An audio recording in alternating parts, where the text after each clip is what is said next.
பல காலமாக ஆன்மீகத்தினுடைய உணர்வுகள், இயற்கையின் உண்மை நிலையை அறியக்கூடிய நிலைகள் காலங்காலமாக செயல்பட்டு வந்தாலும், குறிப்பாக இப்பொழுது இருக்கக்கூடிய காலகட்டம் வேக உலகமாக விஞ்ஞானத்தினுடைய செயற்கை உணர்வுகள் அதிகமாக கலக்கப்பட்டிருப்பதால், இதிலிருந்து நல்லவர்களை, நல்லதை எண்ணி இயங்குபவர்களை, நல்லதற்காக எப்படியும் அது கிடைக்க வேண்டும் என்று எத்தனை நிலைகள் சிக்கி தவிப்போருக்கு அவர்களை மீட்டிக் கொள்வதற்குத்தான் அந்த உயர்ந்த நிலைகள் அவர்கள் எண்ணி இயங்குவதற்கு அதற்குண்டான பலன் கிடைக்க வேண்டும் என்ற ஆசையில் தான் அந்த மறைந்த நிலைகளை கிடைக்க செய்வதற்கு உபதேசிக்கிறேன் என்று குரு இதை சுட்டிக்காட்டுகின்றார்கள்.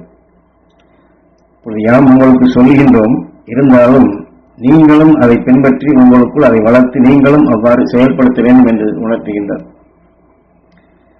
யாம் உபதேசித்த மெய்ஞானிகளின் உணர்வுகளை உங்களுக்குள் நீங்கள் சமைத்து அதை விளைய செய்ய வேண்டும்.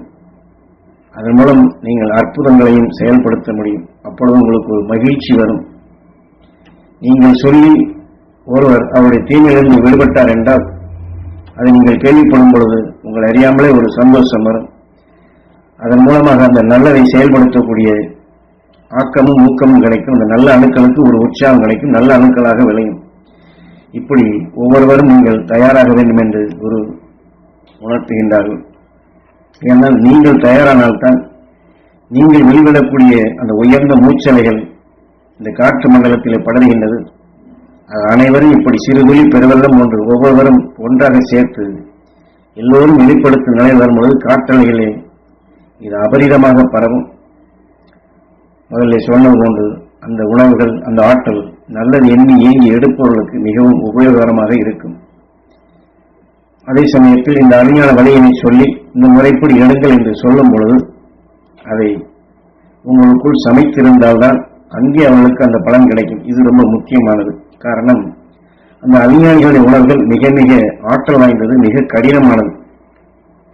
வெறும் சொல்லாக, அதாவது மற்றவர்களுக்கு அட்வைஸ் செய்கிறோம் என்று சொல்லுகிறோம் போல அப்படி அல்ல. இது அந்த ஞானிகளுடைய உணர்வை நாம் பின்பற்றி அதை கடைபிடித்து நமக்குள் அதை அணுக்களாக விளைய வைத்து நம்முடைய மூச்சனைகள் அதுவாக இருக்க வேண்டும். ஆக அந்த ஞானிகளும் மகரிஷிகளும் எவ்வாறு தங்களுக்குள் விளைவித்த ஆற்றல் மிக்க நிலைகளை எல்லோருக்கும் கிடைக்க வேண்டும் என்று அவர்கள் எப்படி செயல்படுகின்றார்கள், அதே போன்று நாமும் இந்த உயர்ந்த சத்து, இந்த உயர்ந்த ஆற்றல் எல்லோருக்கும் கிடைக்க வேண்டும் என்ற உணவை நமக்குள் வளர்த்திருக்க வேண்டும். நம்முடன் இணைந்து செயல்படுபவர்கள், நம்முடன் அணுகி வருபவர்கள் அல்லது நாம் தொடர்பு கொண்டவர்கள், இவர்கள் அனைவருக்குமே இந்த உணர்வுகளை நாம் பாய்ச்ச வேண்டும். அவர்களுக்கும் அது கிடைக்கும்படி சந்தர்ப்பங்களை ஏற்படுத்த வேண்டும். இப்படி ஒரு பழக்கம் வர வேண்டும். இனத்தை வளர்க்கமாக இப்படி ஒரு பழக்கம் இருந்து இப்படி ஒரு கூட்டமைப்பாக நாம் எல்லோருக்கும் அது கிடைக்க வேண்டும் என்று ஒவ்வொருவரும் அதை செயல்படும் பொழுது விஞ்ஞானத்தினால் வரக்கூடிய நஞ்சிலிருந்து எல்லோருமே மீள முடியும். ஒன்றுபட்ட உணர்வாக சகோதர உணர்வை நாம் வளர்த்துக் கொள்ள முடியும். ஆகவே எக்காரணத்தை கொண்டும் குறைகளை கூறும் நிலையை அடியோடு விட்டு பழக வேண்டும். அந்த பழக்கத்தை நீக்கிட வேண்டும். காரணம், இந்த குறைகளை யாரும் வேண்டும் என்று செய்வதில்லை. ஆனால் நாம் அப்படித்தான் நினைப்போம். தெரிந்துதான் செய்கின்றார், அவருக்கு என்ன தெரியவில்லையா என்று நாம் இந்த இடத்திலே தான் நாம் எதிர்மறையான நிலைகளுக்கு போகும். அந்த நிலைகளுக்கு நாம் செல்ல வேண்டியதில்லை. காரணம், சந்தர்ப்பத்தால் அவர்கள் நுகர்ந்த உணர்வுகள் தான் அவர்களை திசை திருப்புகின்றது. நாம் சொல்லலாம் அவருக்கு தெரியும், தெரியாமல் என்ன என்று சொல்லலாம். அப்படி அல்ல, அவர்கள் நுகர்ந்த உணர்வுகள் அவ்வாறு அங்கே இருளாக்குகின்றது. அதனால்தான் அதை செய்கின்றார்கள். அவர்கள் அதை இருந்து விடுபட வேண்டும். அந்த அஞ்ஞானி உணர்வு அவர்களுக்குள் பெற வேண்டும், அருளாற்றல் பெற வேண்டும், மெய்ப்பொருள் காணும் நிலை வர வேண்டும் என்று எத்தகைய சந்தர்ப்பமாக இருந்தாலும், எத்தகைய எதிர்நிலையான செயல்கள் அவர் செயல்படுத்தினாலும் கூட அதை உடனுக்குடன் நாம் பக்குவப்படுத்தி நாம் அந்த உயர்ந்த சக்தி எடுத்து நமக்குள் சமைத்து பக்குவப்படுத்தி இந்த அருள் உணர்வுகளை நாம் அவர்களுக்கு பாய்ச்சி பழக வேண்டும். இப்படி செய்கின்றார், என்ன சொன்னாலும் கேட்கவில்லை, எப்படி சொன்னாலும் அவருக்கு புரியவில்லை என்றெல்லாம் நாம் வேறு பக்கம் திசை திரும்பி விடக்கூடாது. அவர் உயிரை கடவுளாக மதித்து அந்த ஈசன் வீட்டிற்கு ஆலயம் என்று அந்த உடலை நாம் வணங்கி அந்த உடலில் இருக்கக்கூடிய தெய்வ குணங்களை நாம் மதித்து அந்த ஈசனுக்கு செய்யும் சேவையாக அந்த உடலான சிவத்திற்கு மகிழ்ச்சியூட்டும் நிலையாக நாம் அருள் உணர்வுகளைத்தான் பாய்ச்ச வேண்டும். ஆகவே இதுதான் குரு காட்டிய அந்த அருள்வழி. இந்த குரு காட்டிய அருளில் இப்படி நாம் செயல்படுவதே நமக்கு நல்லது.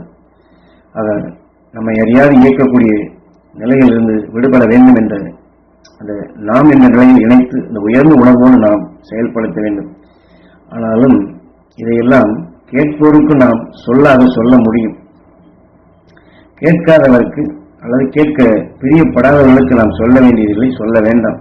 ஏனால் நாம் அருகே சென்று அன்பு கொண்டு பண்பு கொண்டு பல நிலைகளை உணர்த்தி அவர்களுக்கு எப்படியாவது அவர்களை நல்வழியில் நடத்த வேண்டும், அவர்கள் தீமையிலிருந்து விடுபட வேண்டும் என்று காக்கக்கூடிய நிலையில் நாம் சொல்லப்படும் பொழுது திரும்ப திரும்ப இதை சொன்னோம் என்றால், இவன் என்னவோ பெரிய மனிதன் மேல் நமக்கு புத்தி சொல்லிக் கொண்டே இருக்கின்றான், இவனுக்கு என்ன தெரியும் என்று இப்படிப்பட்ட உணர்வுகளும் வந்துவிடும்.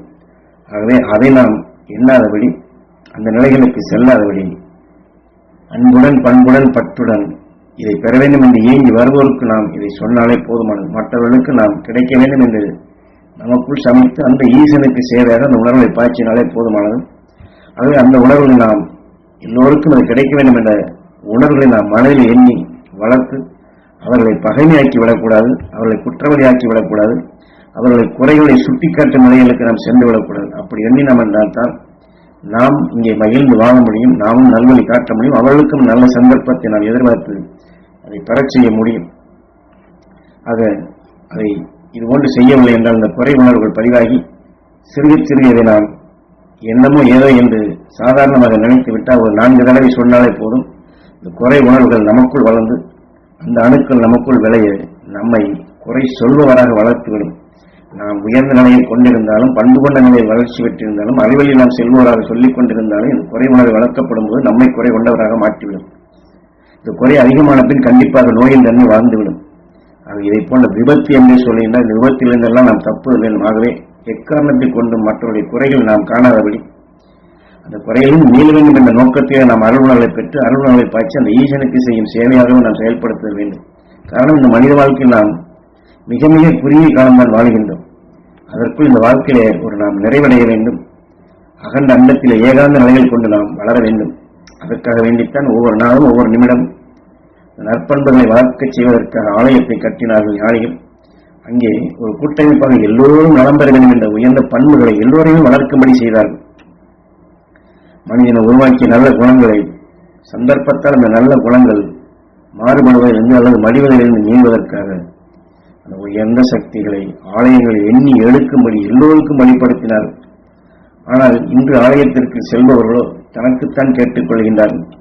மற்றவர்கள் எண்ணும் பொழுதோ எனக்கு தொல்லை செய்தான் என்று அவர்கள் எண்ணி வேதனைப்படுகின்றார்கள், இல்லது ஆத்திரப்படுகின்றார்கள். ஆனால் ஞானிகளால் கொடுக்கப்பட்ட அங்கே காட்டப்பட்ட நற்பண்புகளை எண்ண முடியவில்லை, உணரவும் முடியவில்லை.